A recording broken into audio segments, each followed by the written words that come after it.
All right. Thanks for joining us. My name is Matt Lasker. I'm here with AJ Knutson, side by side. We wanted to bring you guys a new series of shows that have to do basically installing our offenses from A to Z, from start to finish, and do it together because we have such varied offenses. Hey, Coach AJ, how you doing? Hey, good.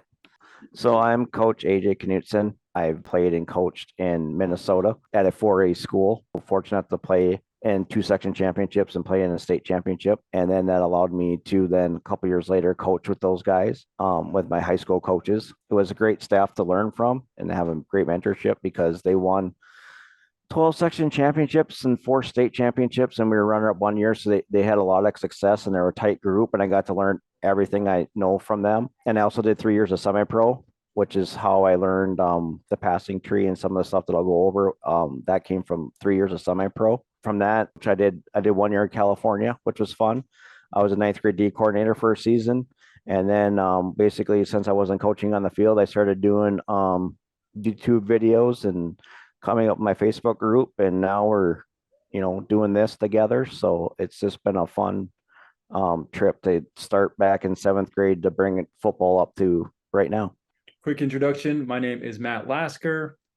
Currently run the coaching community website, whistle.com. That's whistle without the I. But essentially, I grew up playing ball, obviously, was lucky enough to get a scholarship to University of Nevada and learn spread under Chris Alt, who is a Hall of Fame college football coach. I ran wing T in high school, so I had no exposure to the spread until college. When I got back into coaching a handful of years ago, I took some time off to raise 5 kids. I kind of defaulted back to wing T slash veer with our 8U team, and we actually won a championship with them. But then I started thinking, as these kids get older, how do we want to kind of let more kids touch the ball, keep it fun? And so I stumbled upon air raid, went down this rabbit hole, and haven't looked back since. I've been lucky enough to start that website, whistle.com. My YouTube channel has an air raid webinar series on it.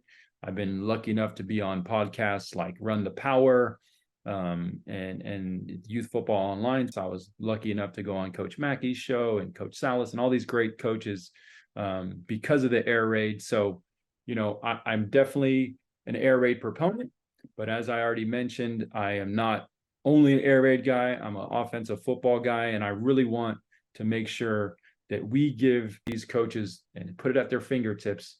Gosh, watch this webinar series on air raid, or watch this webinar series on gun spread option, so you can learn new things and modernize your game. Maybe your kids have a little bit more success because that's the goal. That's always been my goal. And I'm so excited to kind of keep it moving and do this series with AJ, because again, I just love this kind of point counterpoint of run, heavy pass, and how we can do it together. I mean, I loved your show, and we talked about doing practices, and I watched a lot of the Pat and Go show, and I'm really excited to learn about your alignment and stuff. But for me, it was just being in the Facebook groups and seeing all the questions from everybody. And there's a lot of repetitive questions, and it's just really simple stuff. And a lot of guys are looking for templates and stuff like that. And I just want to be able to help them to show them how easy it is to create their own, punch in your stuff and save it. And then by doing that, you'll be organized and everybody's on the same page. You can hand it to your coaches. You can hand whatever you want to your players, and it just to help them get organized and be able to put their stuff down on paper. I couldn't agree more, Coach. And you said it, man. We go on those groups, and I think you and I both live in those Facebook coaches groups, which are amazing, by the way. Like, honestly, that's probably the best wealth of knowledge for just regular coaches like you and I, to find other coaches and ask questions. But as you just said, like, we get the same questions on there over and over, and whether it's 6 months in between or 6 days in between, you get these questions, and you're like, hey, I wish I could just show them a place where they can go look up our 3-day install or our 8-day install, and they go download my playbook so they can take it and tweak it. So between you and I, this is a great way to do it. Whistle.com, whistle without the I. I have a lot of the air raid for middle school and then the lower levels of high school on there, just really the foundational things. And then Coach Knutson has a lot of stuff on Facebook. We're going to start putting more of his stuff on Whistle. Do you have anything Yeah, else well, anywhere else that you promote your stuff? no, you have all my stuff on YouTube, and I would like to, when I get into my new place here shortly, start making some more of that, because I always focus so much on the run, but there's Yeah. so much of the simple pass stuff now that we've added in, and that we really found to be our bread and butter, that I'd really like to make videos on some of that stuff too, because obviously with you, and I've seen your stuff and you see mine, it's going to be great for coaches because you are concept and I'm passing tree, and it's going to show how well it meshes, how well that stuff can mesh together, and just it's going to be great to see that how coaches can choose either or and how they work. And coach, it's funny because we get on here and go on all these watch all our shows, and some people watch air raid, and some people watch gun T, and some people watch triple option, uh, and all these different types of offenses. And what I can say, coach, and I know this to be a fact, I've coached triple option, I've coached gun T, I grew up in the wing T, now I coach air raid. Coaches, if you can take the time to learn and take the time to study up for yourself, every offense has the potential to work if you know how to coach it, right? Like I wouldn't sit here and I would never tell anybody that the air raid is the only way to go. That's the only offense that works at whatever level that you're at. You're an idiot if you don't run air raid, right? I've Yeah. won championships running triple option and wing T. So like I chose air raid for a certain reason because of where I coach, and I feel like it's important to spread the ball around. Mhm. I've kind of wanted to get away from one kid kind of dominating the ball all game, just to make football more fun for everybody. But Yep. that's not to say that you can't come in here and win championships running other offenses. So I'd love to make that point kind of before we start. Yeah, definitely to follow that up. I just saw guys, in the group making fun of wing T and saying, "Oh, that's so old school ball," and this and that. I'm like, that's probably won more championships than any other offense throughout the history of high school. It's just everybody runs it everywhere, and it's been around for 50 years, or I mean longer than that actually. But I don't know it, and the one thing I can say is, whatever you're an expert in, teach that. Don't go think, oh, hey, maybe I should run double wing this year, or maybe I should run I, or maybe because this. Run what you know, because if you are an expert and you have an answer for everything and you could teach your kids that, it'll make them better. And that's, I mean, I don't care if you run 3 plays. I don't care if you run one play and you run it 4 different ways. If you're an expert in that and that works for you, you can win a championship running 4 plays, 4 run plays. I've seen it done. And I've seen other teams, they'll, and the zone teams, they probably run 4 plays. Veer, with split back. The reason why I come up with the gun spread option thing is because I grew up with split back veer under center, and then flex bone. Well, what I learned with that, and then going to gun is solving problems, is what I try to do with our offense, was to solve problems. So what those offenses could account for. No, and it makes total sense. And so as we go through this, and again, we're going to do a series of basically another webinar series together where we Yep. go through systematically, and we'll get some diagrams up for you guys as we kind of move through this. But just systematically going through, hey, day one is today, and we're going to talk about the kind of this philosophy of offense for each of us. And then we'll get into the philosophy of plays and formations. And then we'll actually show you some plays and formations. And that should be about an hour. If not, if we go through faster, great. We'll move on to the next step. But we'll step through every one of these shows. And I think we'll do it weekly. We'll step through every one of these shows and kind of build on, from day one, here's what we do. And then when we get to installing, here's what we do. And then when we get to the game time, here's what we do. And we'll try to make this as comprehensive as possible, kind of playing off each other, a run dominant offense and a pass dominant offense, and how they can both work, and maybe if we get lucky, how we can. Because honestly, AJ, you know me, I've been bugging you since I started coaching air raid maybe 5 years ago. I've always been on a mission because I love triple option so much. It goes to my roots. I've won championships with eight-year-olds in it. I love it. I've always wanted to meld that with the air raid, and I've still had a hard time doing it. I haven't had the ability to really. I've had a few quarterbacks that I think can do it, and we go through camp, Mm-hmm. pitching and all that, but I Yep. just haven't had the guts to trigger in the season. So Well, maybe you're 80%, the 80-20 rule, like they talk about, you're 80-20 run or pass, I'm 80-20 run. But let's see how we get that to be, more 50-50. Coaches spend countless hours studying football and putting together comprehensive playbooks. They come to camp ready to transfer knowledge to the team. Every season, coaches are disappointed with playbook engagement and understanding. Current playbooks are two-dimensional diagrams that look a lot like homework. By the time coaches realize their players don't understand their playbook, it is too late. Introducing Playbook, an innovative new offensive coordinator tool that supercharges the knowledge transfer process and turns playbook study into a fun mobile video game experience that inspires athletes to play and learn. After athletes play their coach's playbook, everyone can see detailed reporting, taking the guesswork out of playbook comprehension.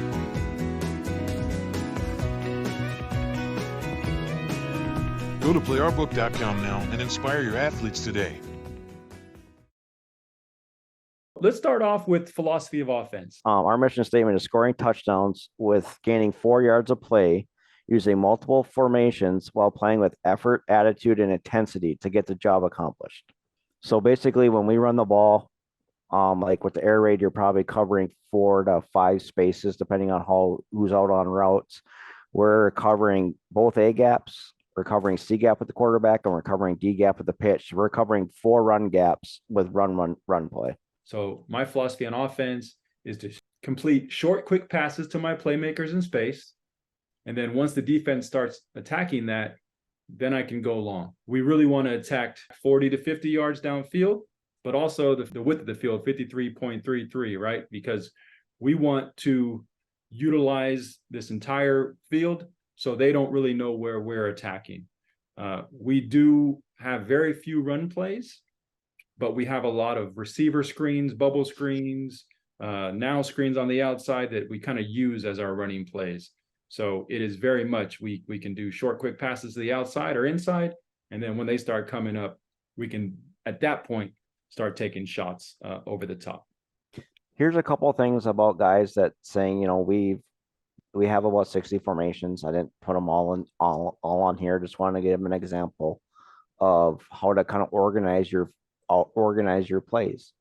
The great thing, and I saw this on other coaches, how do you name your plays when you're scouting? The great thing is about knowing 60 formations is when you're doing a scouting report and you're scouting another team, it makes it very easy to have names that you're familiar with when you're also scouting. So the more formations you can learn and remember and put down on paper and know what they all look like, the easier it will be for scouting too. So for us, we have we have 2 backs. And again, for you guys, basically just put down, go 2 backs. I went 2 by 2 and 3 by 1. Put down what you call your plays and how they line up. For us, it's, you can see pro flex, where we're just flexing out the Y, pro twins. So the twins are going to be opposite of the Y. And then we can flex out the Y and still have the twins on the other side.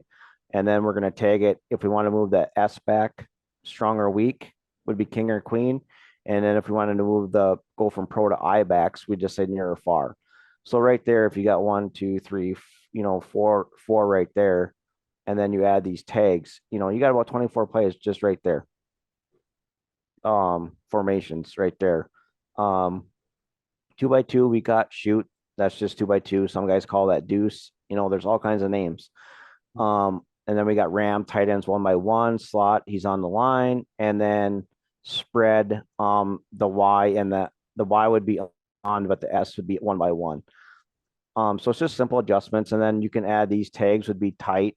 So you could do a tight shoot. So now they're like, they're right next to the tackles, stacked. So they're stacked out wide. And then flex again, on slot, you could switch your guys around. Oh, it's actually going to put your tight end 1-on-1 out there if you had a tight end. So it's just basically moving your stuff around. 3 by 3 overload would be like the tight end on the line of scrimmage with 2 receivers over there. Trips would be at the tight end, And then open would be trips, all three spread out.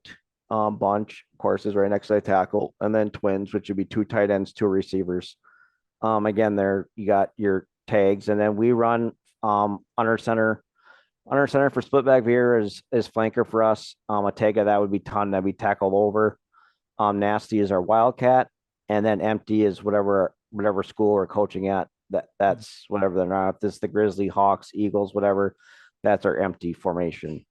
Like I said, you know, you might be wing T, and you probably got 4, 5, 6 different variations of wing T and how you move your backs and how you move your wing and where you move receivers, and just putting that down on paper. That's basically all you're doing. And then you're just, for us, the crazy thing for us is all three of these is all one personnel.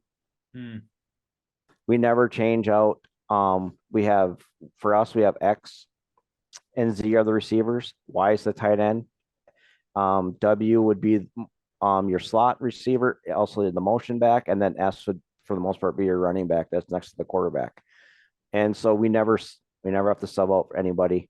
Only time we're subbing out is down here for flanker, right? And for twins, we have to sub in an extra tight end. Wildcat, we actually just move our quarterback over one by one and snap it right to our running back. And so really we don't have to sub with any of this stuff, which is really nice. It's 21 personnel the whole entire game. Love that. So, and then since I'm here, I'll just switch over to the plays really quick. Yeah. And this guys, now all you're going to do is just take down what plays you know. I am not going to run, I guarantee you, I'm not going to run every single one of these plays every single season. We may not, I don't think we've run a H-back screen with this offense yet, but do me and the coaches know how to run it and how to coach it? Yes, we do. But this is just basically, when I say plays, this is your recipe for success. This is what you need to be an expert on. So we again, like with you, we have screens, we have play action passes. We only have 2 RPOs. That's enough. We have boot pass.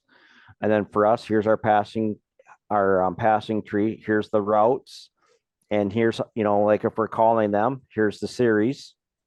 And then for us, we have 16, I know everybody laughs at me, but we have 16 run plays.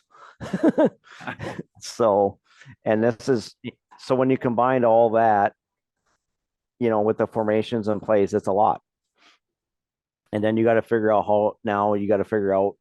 how to take what and then how many hours of install time do you have and how many days of install time do you have. But that's basically, this is our whole entire offense. There's nothing that I don't have on here. And basically the passing tree for us, we have 100 different combinations. We just got to know what we like against man, what we like against cover 2, what we like against cover 3. Coach, you said it earlier and I meant to say it.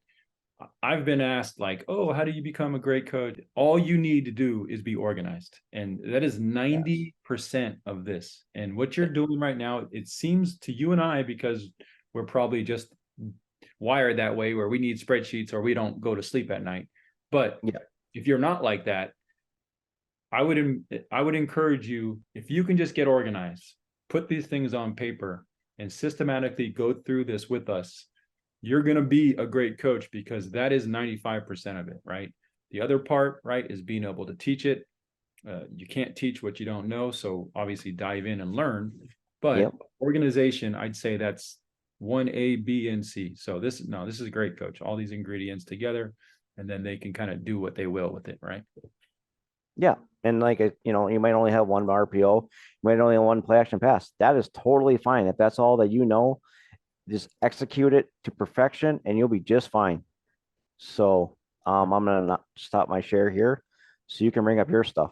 And see, I love that. Can I say something right away first? Yeah. Formation names, guys. Doesn't have to be, it can be whatever you want that your players understand. Mm-hmm. I don't care if you use cities, if you use capitals, if you use numbers, colors. Use what your players can relate to, and so they understand it. Because eventually it comes to not what we know, but what they know when it comes to games.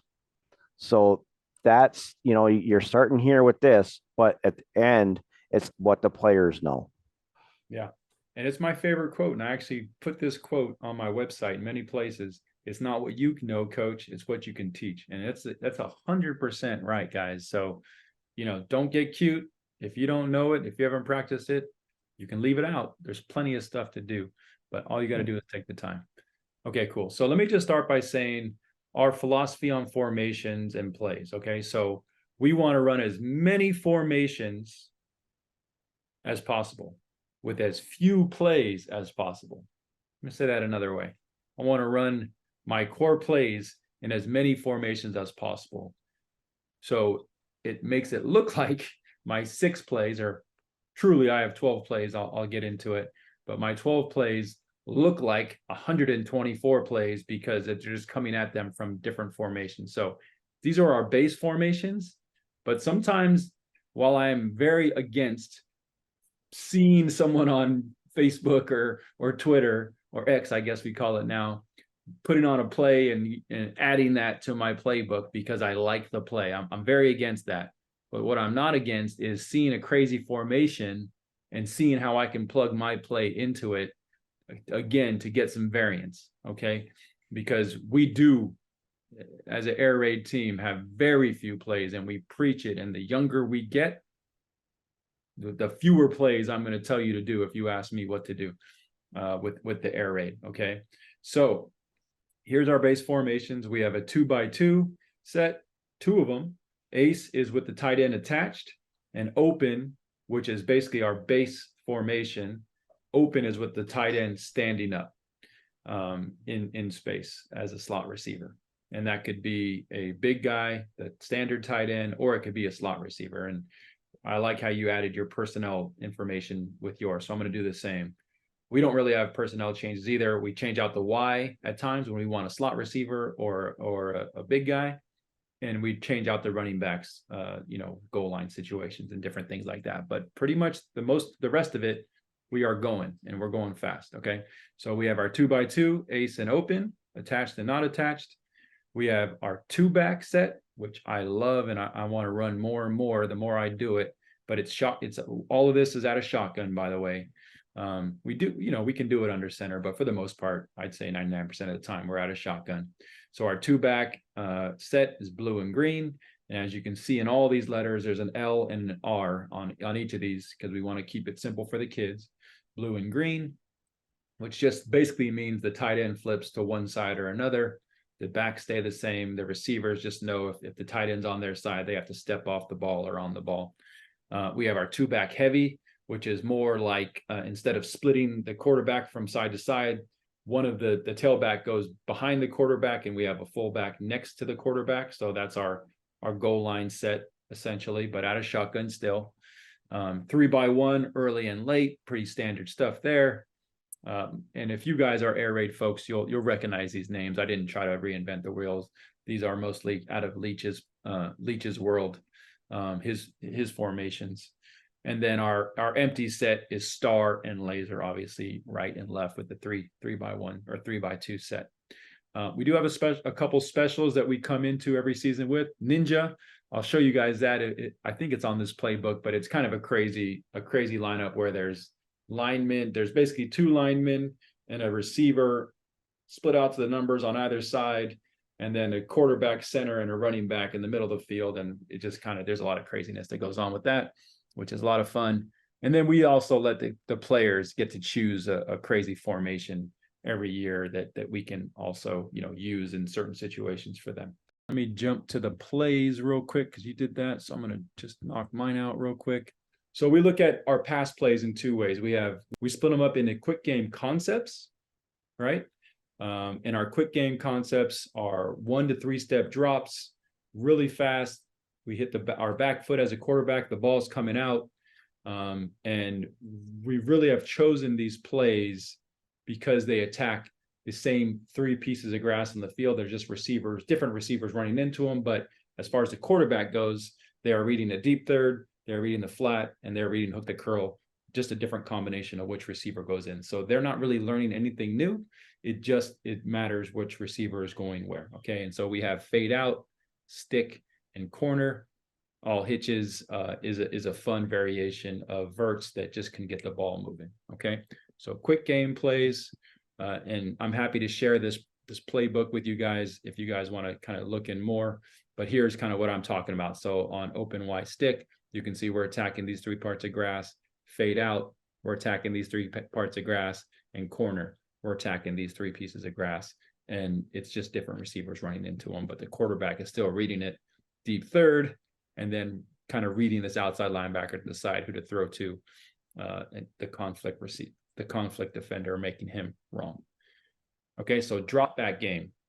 Now, these are called, usually when we're a little longer down in distance, we don't really want the quarterbacks doing too much beyond just getting up to the line of scrimmage and running the play.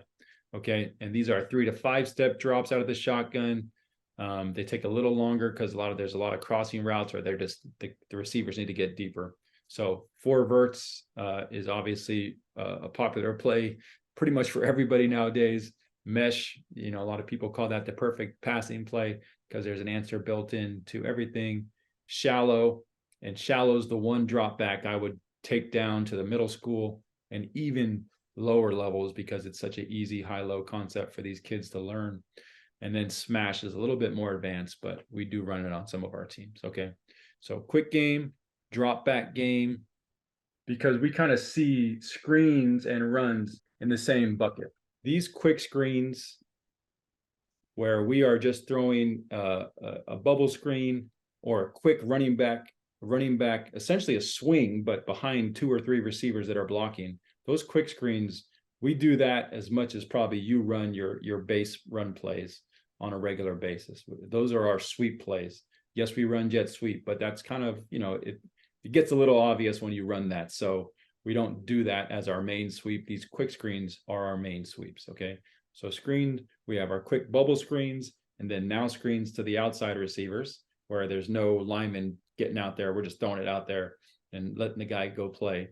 The tunnel screens is when our guard and tackle on the play side, on the screen side, will set pass set 1 second, 2 second, and then go down and get some work, and that those outside receivers will kind of tuck in behind them as they come out to block, which we love that tunnel screen. And I really only run that to the nub, essentially, so my lineman can actually get into the play. You try to run that in the wide side of the field, our lineman can't really get there as much. And then we have the traditional slow running back screen. As always, everyone that plays a throwing team, especially the first time, their answer is to blitz the house. So you need a slow screen in there to combat that. Okay. And then my number one play, and I'd say this over throwing and everything, is GT counter. I love GT counter. I'll run it 1,000,000 times a game out of a million formations and try to run it some more. So that's my favorite play in all of football, to be quite honest. Okay, I'll do that as much as possible. And we have GH counter but a variation of GT. And then draw, you got to have it at the lower levels. We can't run it as much because there's a lot of times there's a 5-man front. And I don't really know how to run draw well against a 5-man front. So if it is a 5-man front, I kind of throw it out for the day. But you got to have a draw in there. Again, people are just going to send the house. So it's a nice thing to be able to combat that. And then jet sweep is just a nice thing to have in the playbook. And you can do a lot of games off of that if you run a couple sweeps and then you fake the jet sweep and throw back the other way. There's a lot of different things you can do with that. Okay. So formations, as many formations as possible. Quick game, we're heavy on the quick game. Drop back game, not as much, but again, those are kind of deeper plays. And then our screen and run game is pretty much, we've kind of packaged those together, if that makes sense. See, ours are actually similar because I know Kenny Simpson says this and he's got the book 98 formations, but formations are cheap, plays are expensive. Yeah. And I share that in my group, and like the 1 year I kept track of all of the formations, and we averaged 14 different formations a game. So we're very similar that way. I mean, you showed a lot of plays, right? Like you do have a lot of run plays. Where would you start with that? Would you start with a couple core ones, and do they kind of build on each other? Like once you learn these Let's three, I see, could I kind of can bring it up. tweak it. I could like there's tweaks, and then now that's this play, or would you just say let's just get them all in and start learning all 16 run plays? No, what I tell coaches, especially if you don't want to, because we actually ran flex bone when we ran our center flex bone, the coach didn't want to pull guards. He didn't want to be pulling any linemen. So we ran midline, we ran veer, we ran toss and jet sweep, and we ran 4 run plays. And we were on back-to-back section championships running 4 run plays. And he didn't want to pull a single lineman. So what's great for us, if you don't want to pull linemen, start with midline, inside veer, outside veer, and then probably pick lead option, because the nice thing is when I do go through plays later on, is outside veer and lead option have the exact same blocking. So the lineman, all it changes is for the backfield. So it's really great. If you like quick trap, a lot of guys run quick trap. Ours is just the only reason why it's option is because we send our plate side tackle to the backer. So we're just going to read that D end. The funny stat on that is we've only pulled it twice in 10 years or 11 years now, but both of them went for touchdowns. So it's just something that's added in there. Like for you, jet sweep, we got jet sweep, and then we run our counter off of jet sweep. We also run our wing counter off of jet sweep. So if our Y is 1 by 1, like in Ram, and we motion that back and fake it, then a tight end actually gets a carry. And it's been a fun play when you get tight ends that can run in space that are athletic. We love that play. And I think it's very important to note what you're saying with multiple plays that have the same blocking scheme. We do that in air raid, and I think that's a staple. The more plays that have the same blocking scheme but different action, look like completely different things, but the players don't have to learn entirely new things every single time. They can just run the play, and only a few people actually do something different. That's huge for every offense. And so if you don't want to pull, you don't have to run any of these plays that require pulling, and you still have a bunch to run. Yeah, that's interesting. There's a big debate on like pulling versus non-pulling, and I've actually been surprised that some high school coaches don't really want that to happen. I mean, I assumed it was more of a youth and middle school conversation about pulling, but we get more and more high school coaches not wanting to. So it's great that you can put together a blocking scheme without that, and you don't need it if you do get in a situation where your head coach is like, no, you can't. And that's kind of where I got that from. And another thing too is maybe you're only and we've done that before too. And Kenny Simpson talks about it. It's a wing T thing where you have your quick side and your big side, and so then you're flopping linemen. We had a couple of years we had to do that. And so then you're not having to do that, or you are going to have to do that, and you'll have to flop your lineman and have one pull side and one non-pull side if both guys can't do it. So, there's any variations of it that you want it to make it work, or you just like you suck, you just don't pull it. So, well, that's a great point too, Coach. Like, we start to worry as coaches about things that maybe we don't have to worry. Like, it's a great example. Why wouldn't you, if you only had 2 linemen and they happen to be tackles and guards that can pull and they happen to be on the same side, like just flip them. Like a lot of coaches are worried about, oh, that's going to tip our hand. They know we're going to run counter the other way if these guys are on this side all of a sudden. But you know what? In real time, in a real game, number one, not that many high school kids. Now, don't get me wrong. There's some really bright high school kids out there. We usually have a guy or two every season that's like high IQ that might see stuff like that. But the vast majority, they're not going to be able to, at least the first couple of times you run it in the game, be like, oh, that's the key. They're going to run counter this way because he's like, don't even worry about it. Just if you need to flip linemen, just flip them. It's okay. It's been since the dawn of time. We get that a lot with air raid and switching out Ys and people, worried about these things that like, dude, just go play. They're kids. They're not being paid for this. just go play and if nothing else, try, see what happens. So what you'd want to do then is I'm doing this as out in going by Minnesota here. And what we do, we have 10 practices before basically the scrimmage, and then you have game week. For your first games, you really have 3 weeks for your first game, but the 2 first weeks are basically your install weeks here in Minnesota. The first 4 days are no pads, so that limits you. But basically what I did is just took, all those plays that I just showed you and how do you install it? Here's your install plan. I always feel like with our numbering system, which we'll get to all that kind of stuff too, and my belief on that, but you need to be able to call stuff that relates to the kids.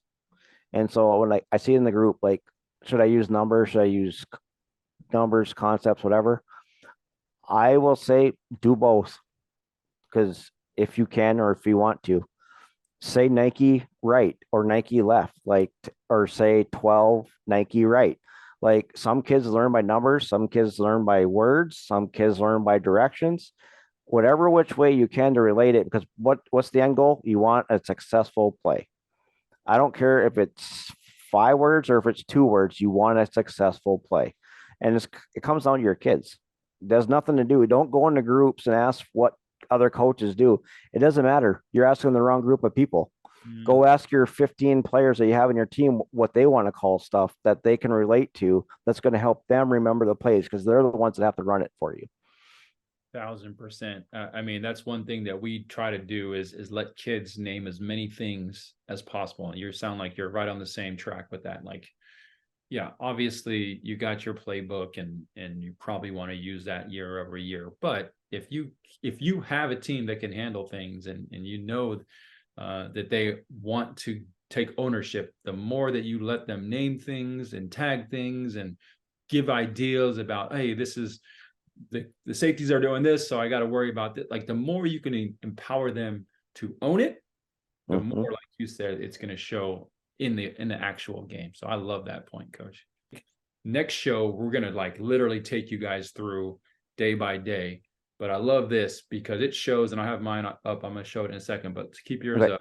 I love how you are going and installing in that, what we used to call in our day, Hell Week. It's not Hell Week anymore. Now it's just Helmet Week, basically. Yeah. But you are installing your concepts day one in Helmet Week. I know a lot of coaches that are like, nope, we're just going to run and condition and do box drills and do up downs. And I'm like, bro, if you run your concepts fast and hard in practice, that is conditioning. And you have 4 more days of mental practice with your concepts that are invaluable, especially when you're only getting 2.5 weeks before you play somebody. It comes fast. So I love that you will take advantage of that first week and don't just, write it off as, okay, we're going to just do box drills and they're going to sidestep around one box and backpedal the next one. And that old crap. I got this layout here and I posted it in the group from Coach Joe Salas. If you like something, copy it. If it works for you, copy it and use it. Make it work. So, I just watched his 3-minute video that day and I'm like, hey, that looks great. I'm going to do exactly like that. And it's just simple, organized. And then you can take this and you can go hand it to your coaches and be like, here's our 10 days of install. Period. And it's all laid out for them. And like you said, guys, football has been around for a long time. There's some things you do not have to reinvent. You can just, plagiarize is the wrong word because that makes it sound negative, but copy it, use it. Guys, if you can just set up you come into camp with an install plan, and then the next tab over will get into the practice plans as well, and stay as close to the minute on your practice plans every day. If you can be disciplined enough to do that, guys, your team is going to go from unfocused and walking around in practice to focused. Okay, we have 15 minutes to do this, 7 minutes to do this. And even though it might be hard the first week or two for them to get used to it, If you can stay on time, they will get used to it. It will be like clockwork. And then all of a sudden they're moving faster. They're jumping series from group to group, and they know what's coming. I think kids respond to it versus when you go to a practice and you can tell a coach is kind of just like, oh yeah, we got about 5 minutes or so left in this drill, and then we'll go take some water, and like even your waters, map it out, guys. Another thing I want to tell you, and we'll go into the specifics of this later, when we get into more practices, but perfect plays. I have a video on perfect plays. I wholeheartedly believe in it because you can do it with 0 pads on, nothing. You just call the play. They get up in the formation, they run the play, and you call it from the 25. They sprint to the 20-yard line. They run the play to the end zone, and then they run back to their huddle. So basically 25. So you got 50 yards every play you do. And so you're still learning football. It can even be on air. You don't even need a football for this. They're lining up, running the play, and they're getting conditioning, and you're still doing football. So you're conditioning and doing football instead of just running around aimlessly. And on that note, I mean, I love that because that is conditioning. 50-yard sprint for anybody with the play in mind is twice as valuable. We do that even at the beginning of practice as well, where we don't stretch as much anymore as we used to. We are doing our warm-up drills, but they involve catching the ball. We do our perfect drill that gets receivers, working their technique. It's perfect stance, perfect start.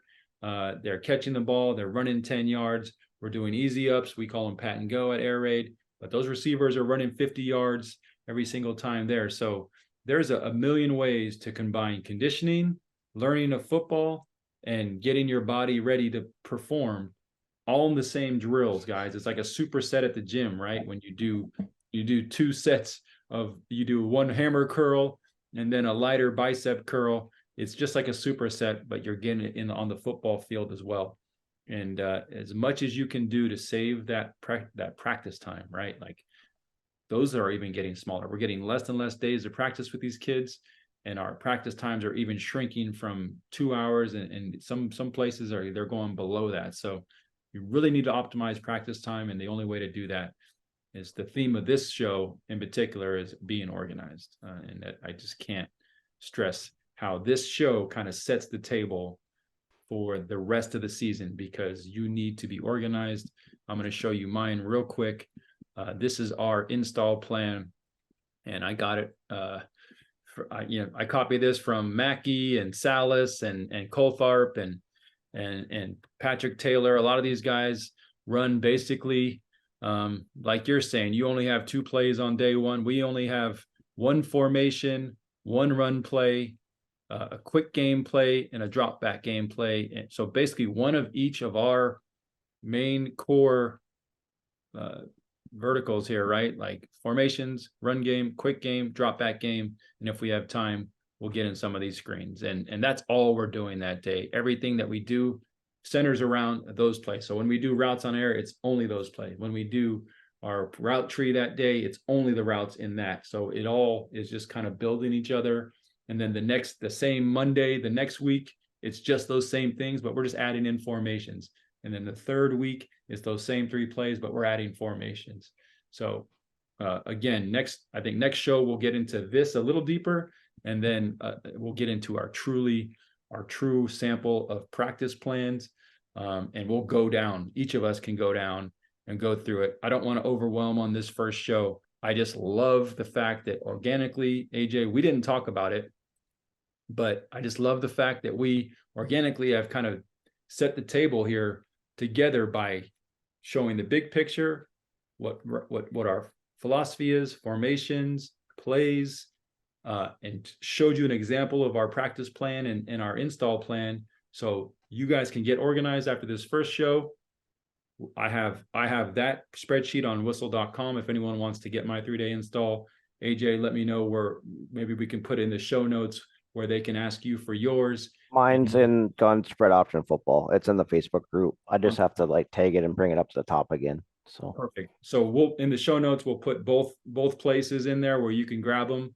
And then hopefully the next week when we come back, we can all build off that and start to actually, pick the plays, show you how we install it in practice, how to get right on time in practice and stay on time in practice. So you are really stepping through this systematically. So by the time camp ends, there's no reason why you guys can't be running at full speed and ready to win some games.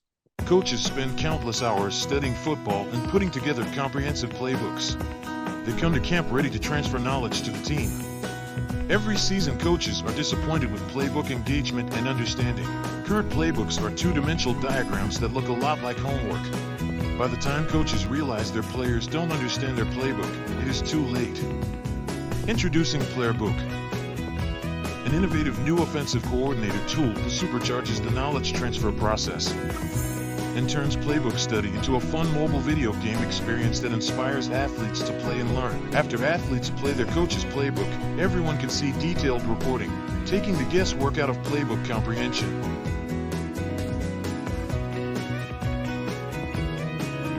Go to playbook.com now and inspire your athletes today.